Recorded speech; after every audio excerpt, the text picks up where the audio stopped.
Good afternoon, everyone.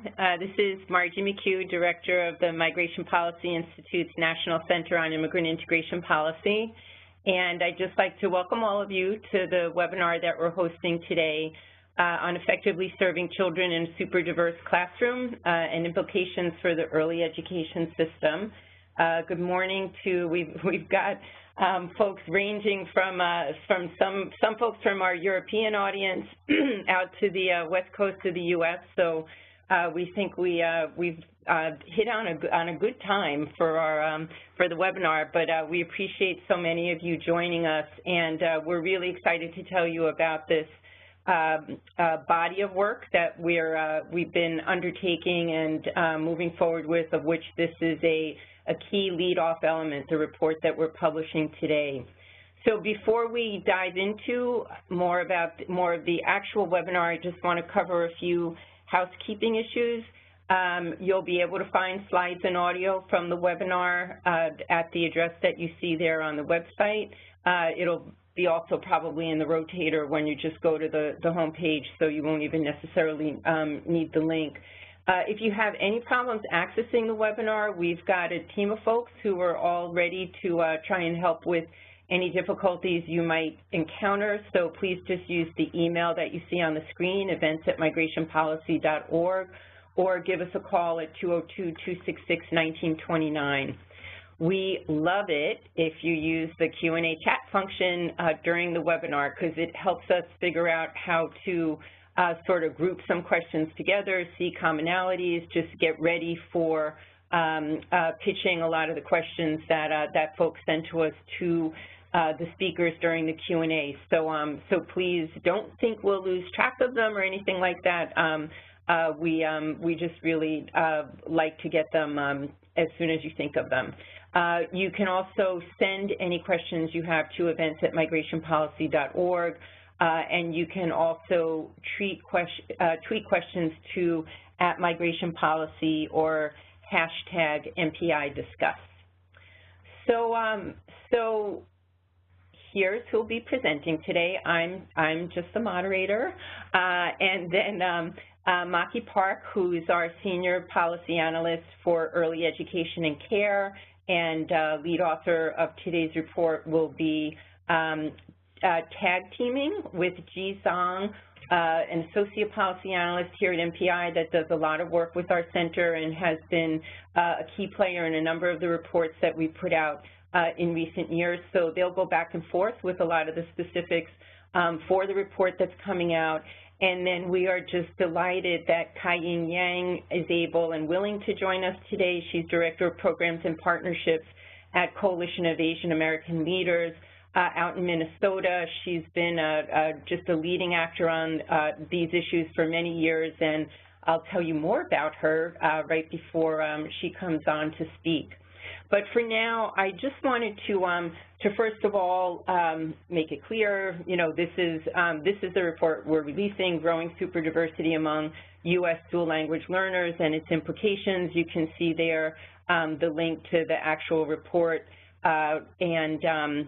We hope you'll take a look at it, share it, and find it useful in your work. I just want to say a tiny bit about background before handing it over to Maki and Ji. So I know that many of you are familiar with the key areas of our work, and I'll just say that, you know, obviously we focus a lot on education pipeline issues for immigrants and their children, language access, which cuts across so many, all the various issue areas that we work in. Also, we have a large focus on governance of integration policy, improving governance, I should say, of integration policy. But just back to the ECE space, we've been looking, particularly in the last 5 or so years, at the large and growing share of children from immigrant and refugee families across most states, and also the extent to which early childhood education and care programs have been responding to those trends, and particularly whether they're adapting their policies and investments to effectively meet these children's and their families' needs. And so in terms of this particular body of work around superdiversity, I'll just say that in the course of work key pieces of our work. I'd say especially as we've examined and published on the issues of ECEC workforce skills, gaps in dual language learner policies across states, and whether state QRIS systems are reflecting quality practices for working with immigrant and DLL families.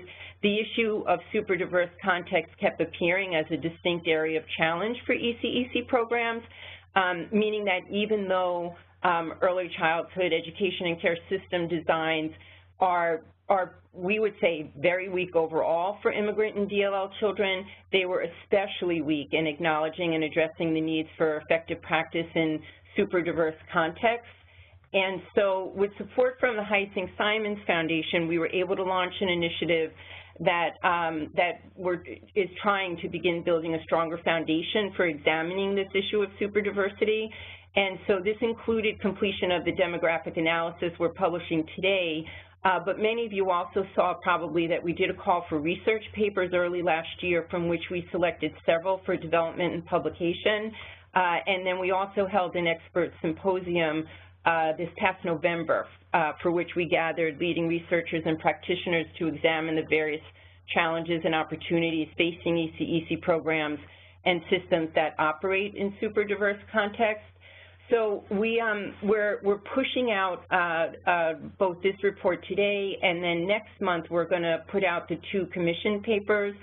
We hope you'll join us for that webinar as well. The papers will be easy to find on our website. We think they raise some very provocative questions about the type of capacity that's needed to be built in order to support programs that are working in these contexts and help them provide effective interventions and services for these children and their families. But just overall, I would say what we're trying to walk through is, first of all, making plain the heterogeneity of DLLs, and I think you'll hear a lot about that on today's call. Then we are hoping to continue to work with key stakeholders to understand and map the implications of this. You know, it's part of what we've done in this work, but we know that a lot of systems are dealing with this in real time, and that, you know, a lot of folks on the front lines, frankly, feel that they don't have much support in doing so. And then we're very keen to identify efforts to improve system and program designs, and we'll be saying more about that both in the course of this webinar as well as we release the other papers and do some follow-on work. So for now, on to the major piece of work that we want to discuss today. You'll be hearing both from Maki Park, who, as I said earlier, is our Senior Policy Analyst for Early Care and Education here at MPI. I'm sure many of you are familiar with a number of the pieces of work that she's been guiding here at MPI, both work on the ECEC workforce, parent engagement issues, dual language learner policies, and the like. So she brings a great deal of background around these issues to this piece of work around super diversity. And then also Ji Zhang, Associate Policy Analyst, who is part of the very expert data team here at MPI, but who also has begun specializing in a number of the issues related to the early childhood, early care and education field. So with that, Maki, I'll turn it over to you to help us start delving into the report. Great. Thank you so much, Margie, and thanks for everybody joining us on the line today. I'll be beginning this presentation with just a few coordinates and definitions to get us situated. First, I wanted to directly address the term in the report's title, superdiversity. As Margie was mentioning, we do use this term superdiversity in reference to the project as a whole, and it's a term whose usage is still somewhat in development. In general, the concept denotes this idea of diversity within diversity and the implications of understanding diversity not only along the lines of race and ethnicity, but also multiple other characteristics such as immigration status, socioeconomic status, educational background, and a number of other factors that you'll be hearing about. Understandably, the idea of superdiversity can be very difficult to quantify given the inherent complexity implied by the term. So in our report and in this presentation, we do take a particularly close look at linguistic diversity for a few reasons. First, we know that linguistic diversity and languages spoken have important and direct implications for early childhood and K-12 programs and services. Second, we also know and can concretely show that linguistic diversity is significant and growing across the United States. And lastly, we also know that linguistic diversity is closely linked to a number of other important and interesting characteristics, including race and ethnicity as well as countries of origin. And as Margie touched on in her introduction, we conceived this initiative in response to field work we've done through a number of early childhood-related initiatives, where through all this related work we were doing, there was this undercurrent we almost inevitably identified as we sorted through our findings, which was this need for support for multilingual settings as opposed to simply dual language settings, and especially for speakers of less frequently spoken languages outside of, say, Spanish or Chinese. So this idea of immense language diversity and the remaining question of how to address it in classrooms and in systems is the underlining focus of this project. All of the data analysis that G will be presenting today, with the exception of the section on young children of refugees, is based on data from the U.S. Census Bureau's American Community Survey. I did want to mention here that even this data does mask some further diversity that is not as evident in our analysis. To offer just one example, the census does not currently have a category specifically for those of Middle Eastern or North African background, which means that Arab Americans may not identify with any of the available race and ethnicity categories, and so are not fully reflected in this analysis in that sense.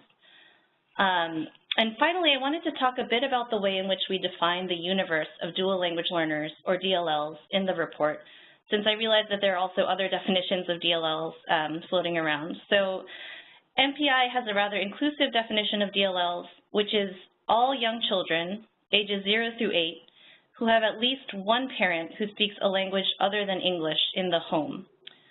This means that these young children are exposed to at least 2 languages as they're developing in their formative years, and so they have the potential as emergent language learners of developing as bilingual and biliterate individuals given the appropriate support.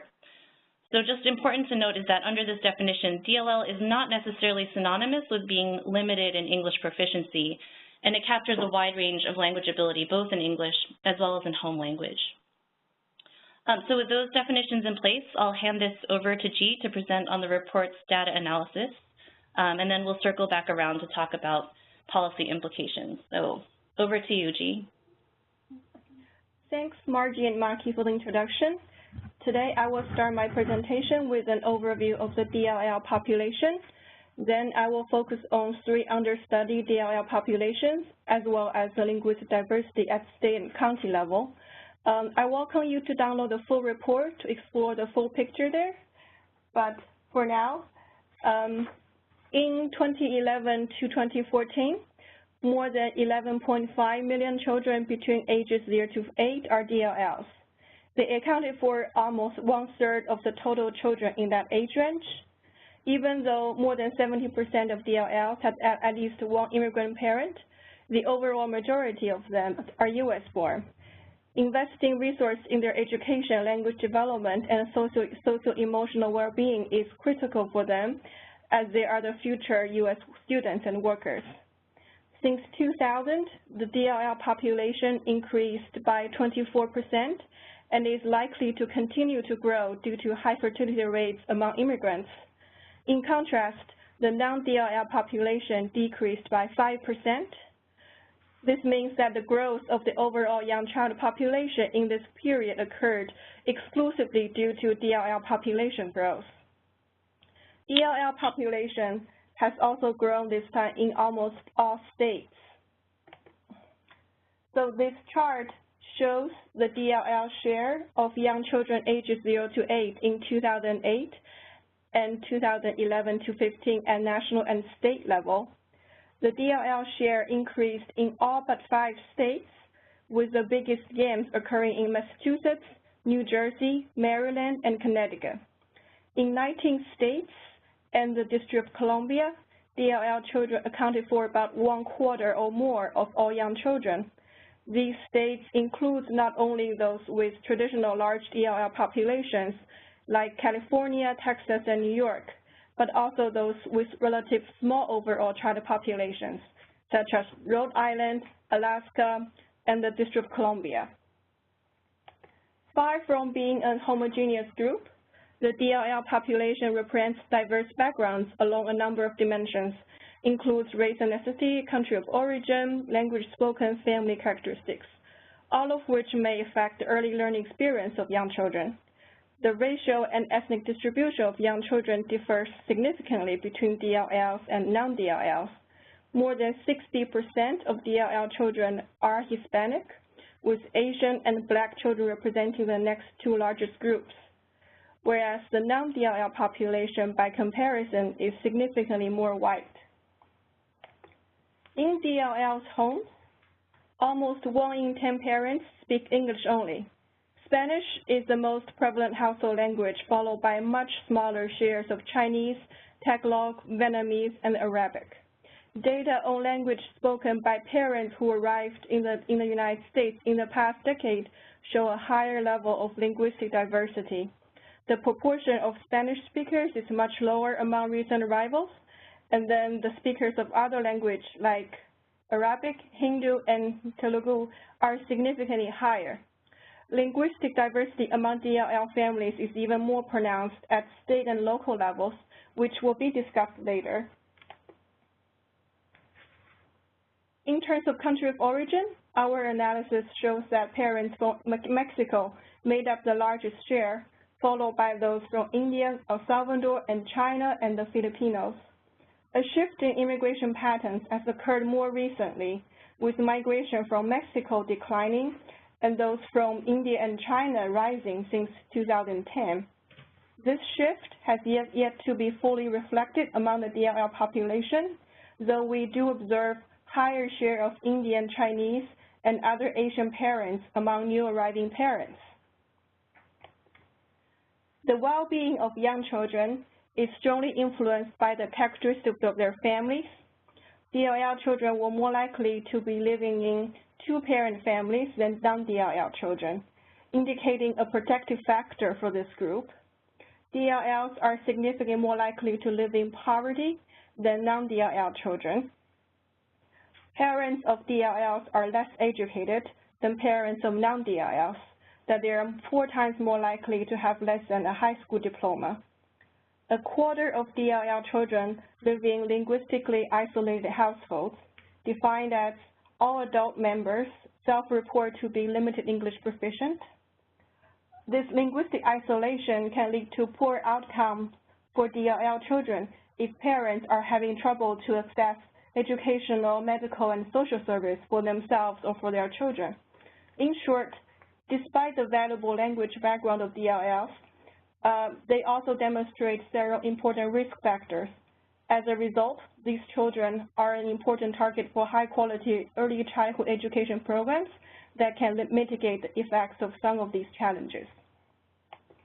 In addition to the growth and diversification of the DLL population overall, there has been notable growth among different DLL subpopulations. In this report, we looked at AAPI and Black DLLs and young children of refugees specifically. AAPI population overall is the fastest growing racial group in the United States since 2000, with most of this growth due to increased immigration from Asia. If current trends continue, Asians are projected to become the largest immigrant group in the United States by 2055. Today, there are approximately 1.8 young AAPI DLLs in the United States, and they represent 16% of the total DLL population. Compared to DLL children overall, AAPI DLLs were relatively better off socioeconomically, with more living in households with 2 parents and higher incomes. Their parents are also well educated with very high college completion rates.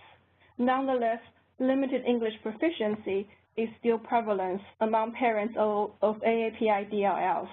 Roughly 1 in 5 AAPI DLLs resided in a linguistic isolated households, equivalent to the overall DLLs.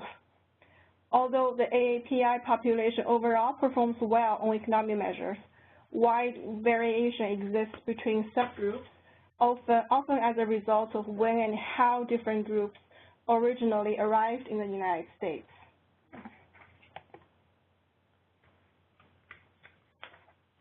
Compared to the DLL population overall, AAPI DLLs exhibit notably high and growing levels of linguistic diversity. Since 2000, a growing number of AAPI parents speak less common languages. In 2000, 53% of parents of AAPI DLL speak one of 5 languages other than English, and 69% spoke one of the top 10 languages. Today, both of these shares decreased, indicating a lower degree of linguistic concentration. This table demonstrated the top language spoken and the countries of origin of parents of AAPI DLLs. Chinese, Vietnamese, Tagalog, and English are the most common languages, and the biggest share of foreign-born AAPI parents are from India, China, Vietnam, and the Filipinos. Next, let's turn to Black DLLs. This is also a fast-growing population due to increasing flows from Africa and ongoing migration from the Caribbean. The number of children in Black immigrant families nearly doubled in the past 2 decades. Today, there are about 927,000 young Black DLLs, representing 15% of all young Black children. This demographic shift has important implications for the Black child population and programs that serve it, as these children come from increasingly diverse backgrounds. On the whole, Black DLL socioeconomic status was similar to that of DLL children, though they are more likely to live in single-parent families, and then the parents of Black DLLs are slightly more educated. Equally important and similar to the case for AAPI DLLs, Black DLLs are themselves an increasingly diverse population. Subpopulations within this population, whether natives versus foreign-born, Caribbean versus African origins, exhibit unique learning and strengths and needs that requires a nuanced approach to service provision.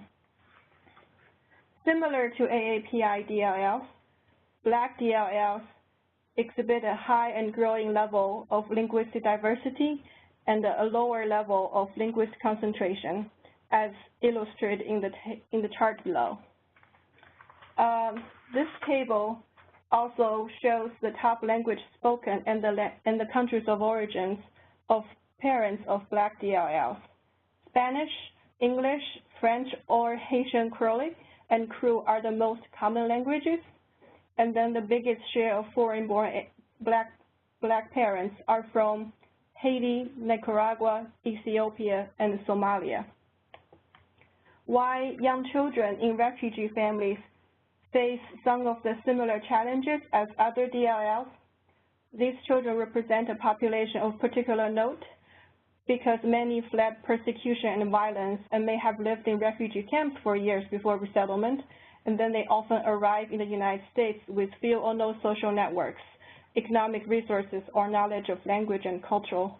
Most refugees, with the exception of a small number from Liberia and other African countries where English is an official language, speak a language other than English. As a result, almost all children of refugees are dual language learners. Because refugee status is not identified in the ACS, we use the data on refugee resettlement recorded by the Department of State. Doing so, allows us to explore the key trends within this population as a proxy, since a good number of refugees either arrive with their children or start family in the United States. Young children of refugees are highly diverse in country of birth, origin, migration experience, and the language they speak. Among the top 20 refugee countries in the U.S., the share of arrivals under the age of 14 varies quite dramatically, ranging from close to half of Syrian refugees to 1 out of 10 Iranian refugees. Children born in the United States to refugee parents, who accounted for more than 90% of all children of refugees, will have markedly different experience in their early years. But while these children may not experience like flight and trauma firsthand, their parents' experience may nonetheless affect them. In addition to their wide range of origin countries, refugee families with young children have highly diverse linguistic backgrounds. Of the refugees resettled in the United States in the past decade, some of the most commonly spoken language were Arabic, Nepali, Somali, Karen, and Spanish. Note that the linguistic diversity even within individual origin groups is remarkable. For instance, among Burmese refugees, 74 native languages are reported, and 32 of these languages had fewer than 50 speakers during this period. Although these children generally benefit from several protective factors, like living with two-parent families, access to health insurance, and public benefits, they also face important risk factors, such as low level of parental English proficiency and high poverty rates. Next, we turn to the linguistic diversity trend at state and county level. This chart shows the share of parents of DLLs who speak the top non-English language in each state, as well as the share who speak the second to fifth most common languages. Spanish is the top language in almost all states. However, the share of Spanish-speaking parents is much larger in some states like Texas, New Mexico, and Arizona than others like Vermont and Maine.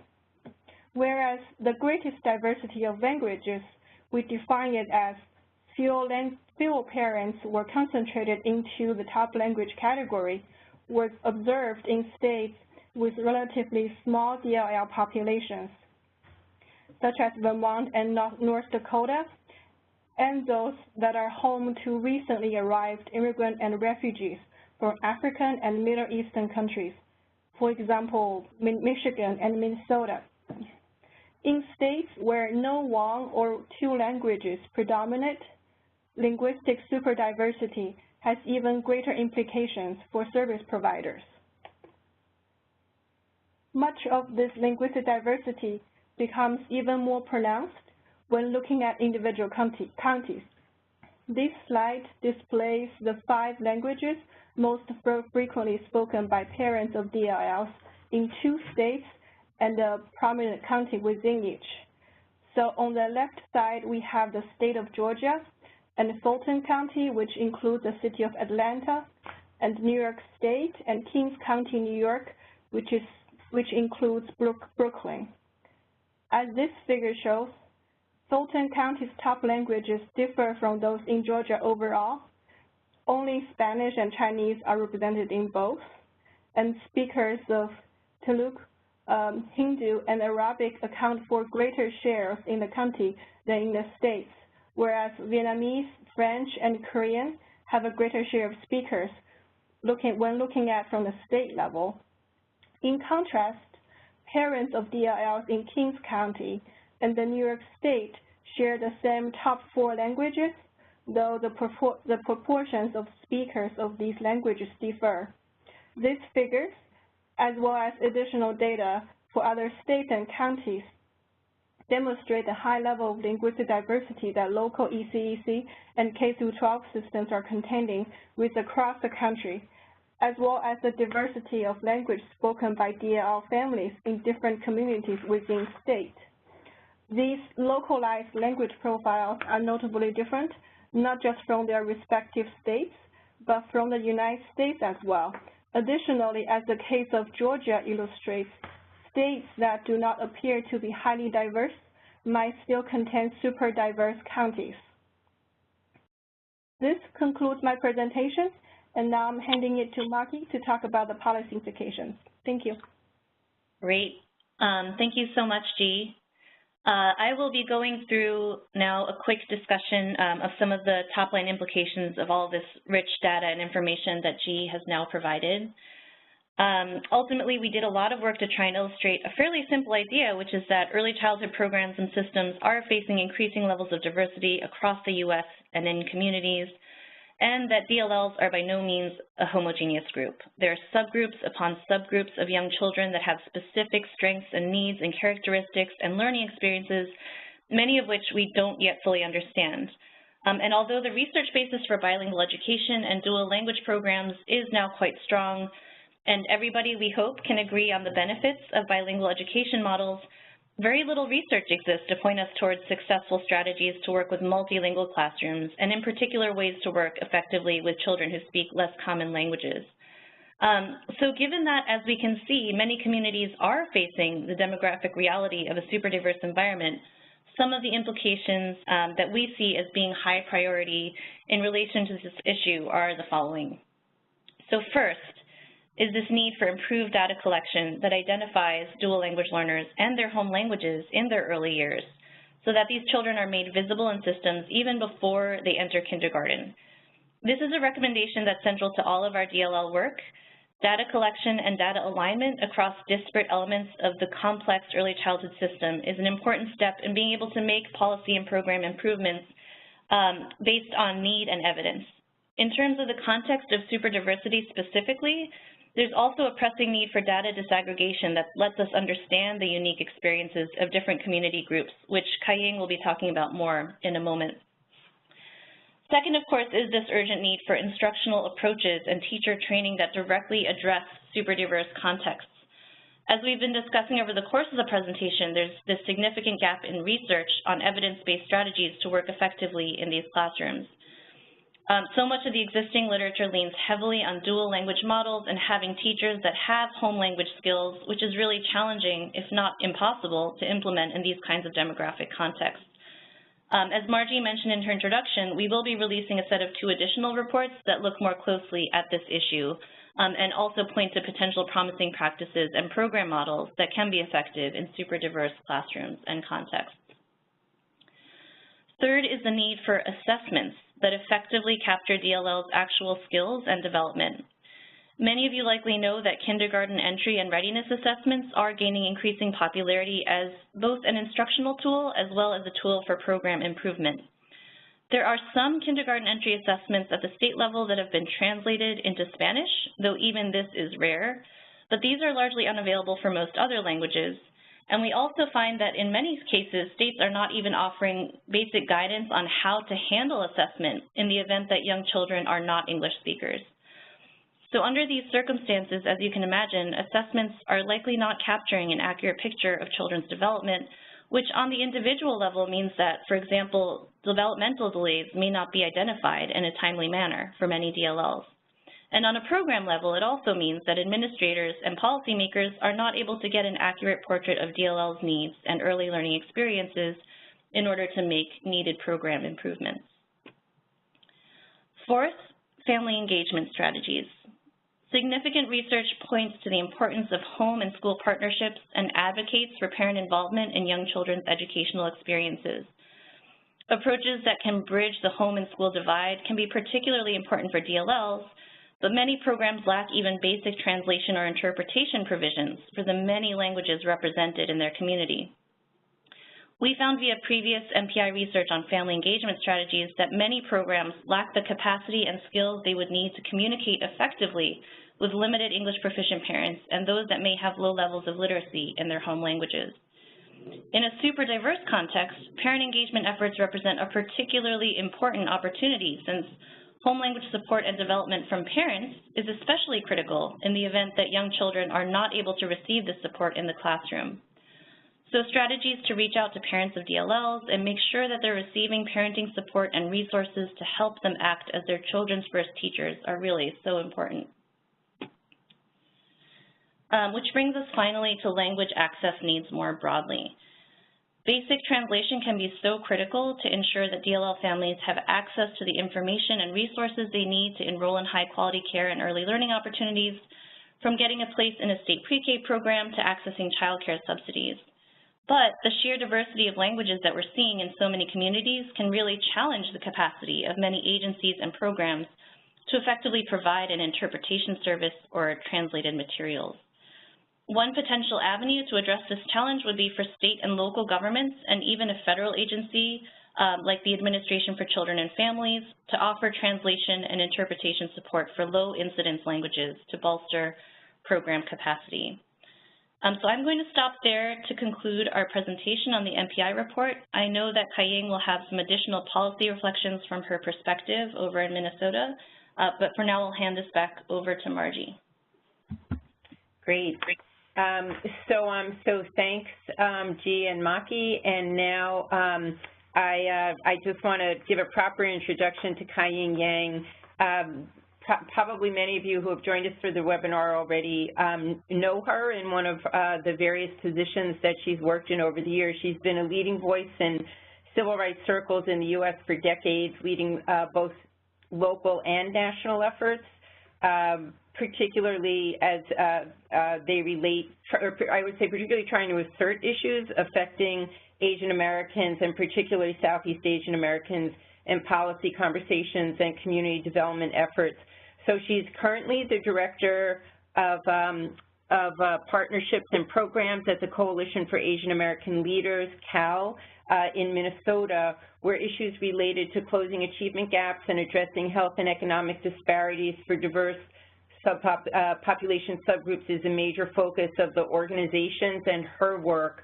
And so we were just delighted that she was able to join us to share a little bit about what they're doing, since these issues of superdiversity that we're raising in this report and overall in this project have been a prominent feature of her work for many years. So Kai-Ying, over to you. Thank you, Margie.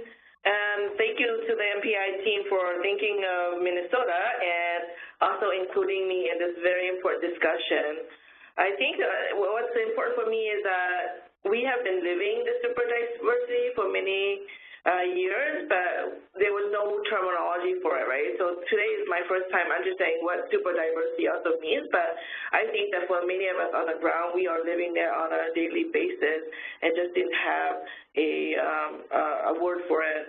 At CAL, we are a network of multi-sector, multi-ethnic, and multi-generational leaders, and our mission is to really harness our power to advance equity by connecting, learning, and acting together to improve lives. While we are primarily an advocacy organization with a base comprised of Asian Americans, we understand that we have shared concerns and struggles with other communities of color and indigenous groups. This is especially true in the field of dual language and emerging multilingual communities, right? And our work, we know, will benefit these communities too. So in my short reaction to the presentation, I just want to talk a little bit about the EL population here. Minnesota is, I believe, is very unique and true to what the presentation had reported out. Because we do not have disaggregated data on ethnicity, we often use language as a proxy, right, for the diversity in our communities. And so I wanted to set the context a little bit about which communities are here in Minnesota. Minnesota has seen like a growth in the number of languages spoken by English learners. And we call them English learners here, but really they are dual language learners and multi-language learners, right? In 2012, the state ranked 15th nationally for language diversity and 3rd in the Midwest behind Illinois and Michigan. And the top 5 languages spoken by ELs in Minnesota are Spanish, Somali, Hmong, Vietnamese, and Karen. And in the Asian American community, Hmong is the largest population here. Now, while enrollment of ELs has historically been significantly higher in urban districts like the Twin Cities, which is St. Paul and Minneapolis, Anoka, Hennepin, this graph will show that there's more enrollment now in suburban and rural districts, such as Anoka, Hennepin, Osseo, Rochester, and so on. And this presents new challenges and opportunities. So now non-urban districts must incorporate and support the needs of this unique student group that has not historically been part of their student population or wider community. So this is a challenge, but also an opportunity we see in greater Minnesota as well. But speaking specifically from the Coalition of Asian American Leaders lens, we know that the Asian American population has grown by 76% in Minnesota alone. And like G said, it is the fastest growing community both in Minnesota and nationwide.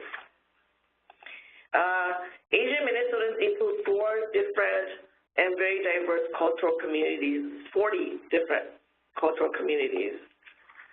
The most commonly spoken Asian languages in Minnesota are Vietnamese or Hmong, Vietnamese, Chinese, Lao, Hindi, Telugu, and there are other languages such as Khmer, Tagalog, Korean, and Tamil. So you can see from this language cloud that we're very diverse in our Asian American population.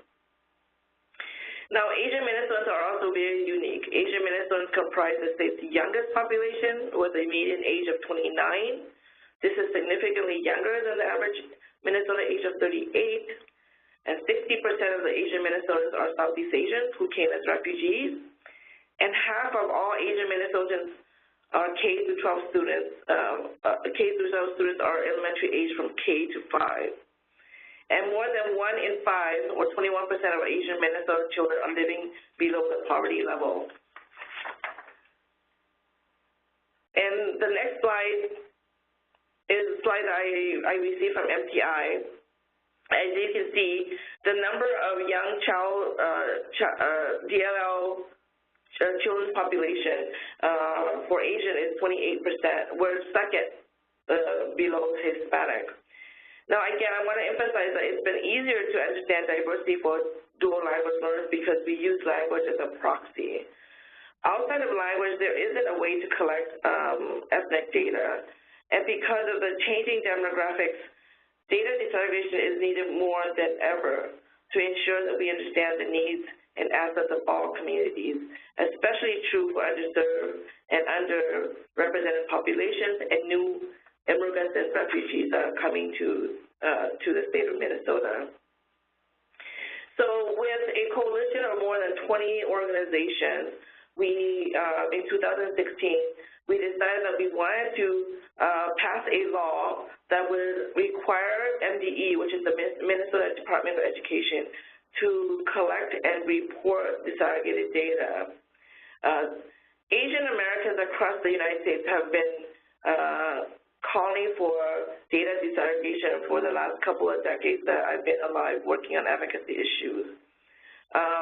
From our perspective, because of the diversity that you see, and this is true for many communities too, but especially for Asian Minnesotans, we believe that ensuring our inclusion and equity discussions means having the ability to see and understand more nuanced data. And when we are lumped into the aggregate category of Asians, our communities' disparities become hidden. This is true in our graduation rates, in economic data, and so on and so forth. And so Asian Americans are often seen as the ones that are doing quite well. But when you disaggregate the data, the invisible communities become very stark, and more services should be addressed, directed to them. We agree with MPI that incomplete data leads to misunderstandings about who Asian Americans and other ethnic groups are, what unique needs exist, and what community assets may be uplifted to solve community challenges. Data can provide educators, families, policymakers, civil rights advocates, and community stakeholders the necessary information to understand our public education system and discover trends in student performance. This is why it was so important for us to pass the All Kids Count Act, which makes Minnesota, I think, among the top 5 states that have passed the data disaggregation laws.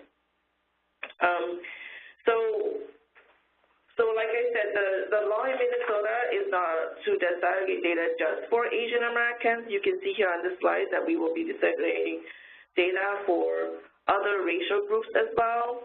And it's based on ACS data. So MDE will be requiring districts to disaggregate data for the 7 most populous Hispanic and Latino groups, 7 of the most populous Asian Pacific Islander groups, and we added Karen into the language of the bill so that they can be included there as well, and 5 of the most populous Black and African heritage groups, and then 3 of the most populous Native American groups. And for this first year of implementation, MDE will be rolling out 5 sites to to do the data disaggregation, and then come back in 2019 and 20 and to require all districts to do the data disaggregation. I want to say that providing ethnicity is optional for families. I know many people are concerned about the data privacy, and so we did make it optional for families, but we know already that many families want to provide their ethnicity, especially for the Hmong community. There is no disaggregated data for Hmong, but many people in the last 40 years have been writing down Hmong. Hmong is an ethnic community from the country of Laos. So if you just track their country of origin, you would say they are from Laos, or someone who were born in Thailand would say they're from Thailand. But in fact, their ethnicity is Hmong, and they often write in Hmong. We believe that having this data will allow us to understand trends, especially among our most diverse communities. Again, in the Black community, as stated earlier, in Minnesota, we have large numbers of Somalis, Ethiopians, and Ethiopians is both Eritrean and Oromo as well. We have quite a large population of other Africans from Western Africa, Liberians, then we have Kenyans and so on. So we believe that this data disaggregation is going to support and help all those communities. We hope that this is a beginning to understanding and proactively responding to this super diversity as presented by MPI. I also want to add that too often in policy and in schools, DLLs are not considered, the languages spoken by DLLs are not considered world languages, and so we see that districts don't invest enough to create and support native language, right, literacy programs. And we are working with parents and to understand schools better and to advocate for more funding for native language services. Not only services, but programs as well. And too often, because of this super diversity, systems are not prepared to capture dual language learners, or we are more and more moving to calling them multilingual learners. So too often, these students are not seen as having seen as having deficits rather than embracing the assets that they bring into the classroom. And we're trying to change that narrative here in the state of Minnesota. Having this kind of data from MPI is going to be helpful for us. We'll use it as a tool to do more advocacy as a state legislature, but also as a district to say that this is a trend that's not only unique in Minnesota, but across the nation and perhaps the world, and how can we be a leading state in making sure that we are implementing the most successful practices and policies that benefit dual language learners and the diverse communities that we have here. So I'm really pleased and proud of the work that we're doing, but also even more pleased and proud that MPI and other institutions out there acknowledge the work that we're doing, and we look forward to receiving support from all of you on the phone, but also especially from MPI. Thank you, Margie, Maki, and Z for including me in this presentation. I'm happy to answer any questions you have. Great, Kaying, thank you so much. We appreciate a lot of all the questions that we have been getting over the course of the webinar through the chat function. Please keep them coming, and we've been answering some of them directly, and we'll pose a number of them here. Any that we don't get to, we'll be sure to get back to you with an answer over email. But I just want to say that I also appreciate some of the comments that have been coming in quite passionately, talking about how different it is in a pre-K or K-3 context to be trying to work with students from very diverse language backgrounds, where there's great dissimilarities in the language from English or Spanish, and the needs that a lot of folks who are operating in those contexts have that are going unaddressed. But so in the meantime, Maki, I just wanted to turn to you first. There was a question, or I just wanted to have you talk a little bit more around specific implications for children of refugees, because in the implications that you talked about, they were a bit more general, and there is a desire just to hear a little bit more from the perspective related to children of refugees. Great, yeah. So as G was talking about in her presentation, one of the elements that we're really looking at with young children of refugees is the experience of trauma and extreme stressors that they have in their life. And, you know, we see this really great opening and opportunity to focus on this issue, given that the early childhood field is really turning toward the issue of trauma-informed care and adverse childhood experiences, and how the early childhood services and programs have an opportunity to address that. But really, we see that practice is so far behind research in this area. And while there is a lot of research out there showing how early childhood services do have the potential to provide trauma-informed care and really respond to the needs of these young children so that they're able to learn and mitigate some of the, you know, intense adverse effects that this could have on their later development, we don't see very much of this happening, both in terms of the ability to integrate mental health supports and health supports into early childhood services, and also, you know, touching on what I was talking about with parent engagement, this is early childhood presents a unique opportunity also to reach parents who may otherwise not be connected to services, and so providing integrated supports for children and families can be really critical. Great, thanks, Maki. G, I'm just going to pitch you a bunch of the data-related questions for clarifications. I'll give them to you all at once. Can you talk about the definition of refugees that we used? Do Black ELLs include Latinos? And do we have data for after 2015? Yeah, okay, thanks, Margie. So our definition of refugees are individuals who were resettled in the United States through the Refugee Resettlement Program. It does not include asylees and special immigrant visas and Cuban Haitian entrants. And so for the question about whether Black DLLs includes Latinos, yes, it does. Actually, one of the cool things we did in this report is to include, be more inclusive in terms of race and definition. So for all Black DLLs, we include people who identify themselves as Black or Black and other races, and it also includes Hispanic population. So in our report, in one of the appendix tables, we have about 25% of Black DLLs are Hispanic. And then about the data after 2015, when we were doing the analysis, it was not available. So 2015 was the latest, was the most recent data. But then 2016 ACS data has been made available this past December, but it wasn't available at the time of the analysis. Great. Okay, thank you.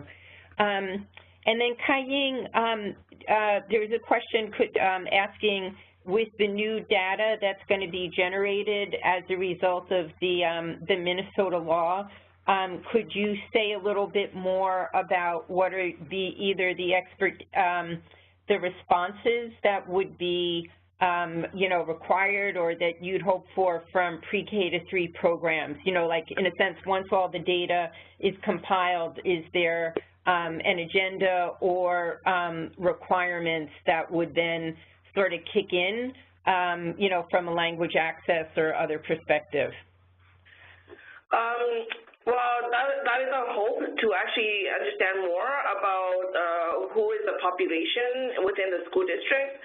Our goal is really to have the school districts and the Minnesota Department of Education cross-tabulate some of this data a little bit more. So, for example, in the Asian American community, we know that when you have aggregate data, it shows that there's that everyone is doing quite well, right? But when you disaggregate that data, Southeast Asians who came to this country most of them who came to this country as refugees have very different kinds of needs, right? So it's exactly what you guys were talking about, that each of the population, the way that they enter this country, the traumas that they experience affect their children and themselves. And so we're hoping that in the first couple of years that when that data is collected and reported out to the state legislature and also to the community, that we will use it as public information and hopefully in school report cards, and advocates and parents can really come together to understand the trends that is taking place, so that we can help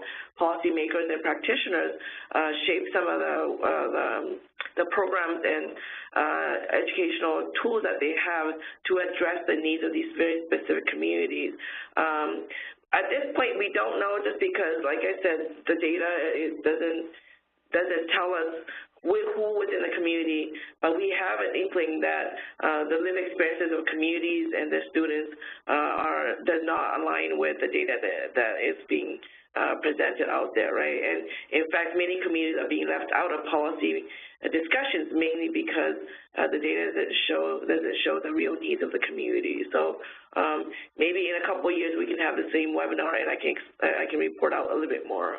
Does that answer the question? Yes, thank you.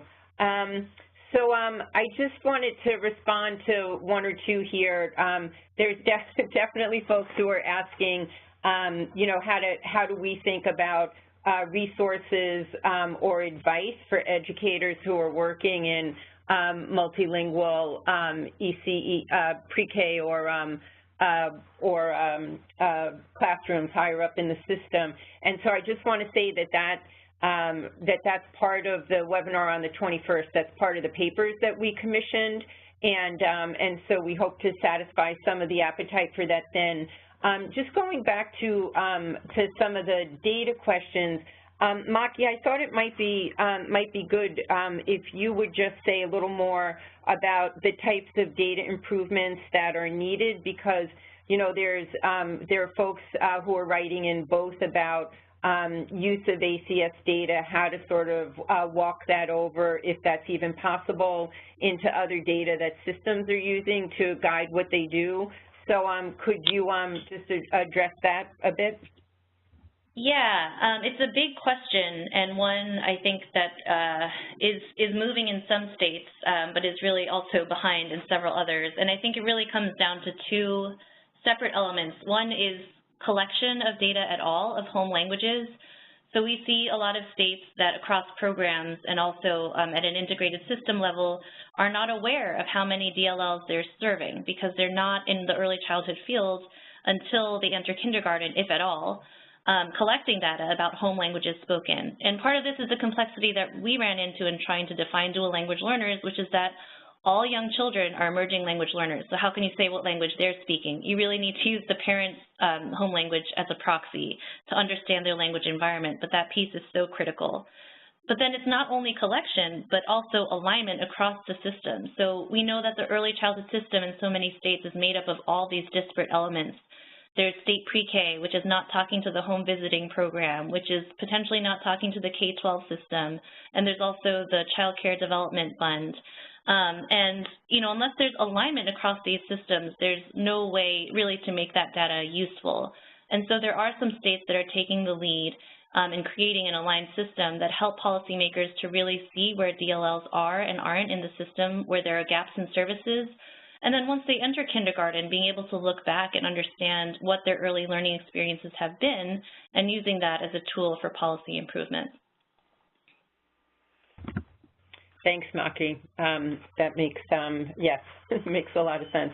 So I think that since it's 2 o'clock already, that we will we'll wrap it up here. I promise we'll get back to folks who had some questions we haven't had a chance to answer yet online. And then I wanted to say, we haven't talked about this March 7th webinar that we're going to be hosting, but we did a pretty massive project in the past year looking at the overlap of ECEC service provision for refugee families with young children in about 8 countries, many of them European, but also Canada and the U.S.